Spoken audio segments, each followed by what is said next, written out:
गणेशोत्सवाच्या पार्श्वभूमीवर मध्य रेल्वेने एक महत्त्वाची घोषणा केली आहे, ज्यामुळे महाराष्ट्र आणि कोकणात जाणाऱ्या लाखो प्रवाशांना मोठा दिलासा मिळाला। भारतीय रेल्वेने घोषित केलेल्या एकूण 380 गणेशोत्सव विशेष गाड्यांपैकी एकट्या मध्य रेल्वेने 310 विशेष सेवा चालवण्याची जबाबदारी घेतली आहे, जो एक विक्रमच आहे।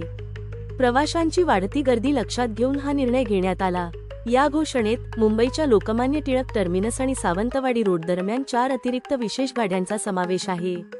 01109 ही विशेष गाडी मंगळवार ऑगस्ट 26 आणि बुधवार 27 ऑगस्ट 2025 रोजी पहाटे रात्रीचा 1 वाजता लोकमान्य टिळक टर्मिनस येथून सुटेल आणि त्याच दिवशी दुपारी पहाटेचे 3:55 वाजता सावंतवाडी रोड येथे पोहोचेल।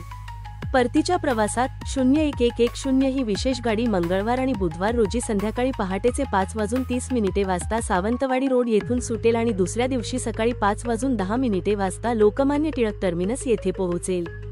या गाड्या Thane, Panvel, Pen, Roha, Khed, Chiplun, Sangameshwar road, Ratnagiri, Rajapur road, Vaibhavwadi road, Kankavli, Sindhudurg आणि कुडाळ या महत्त्वाच्या थांब्यांवर थांबतील।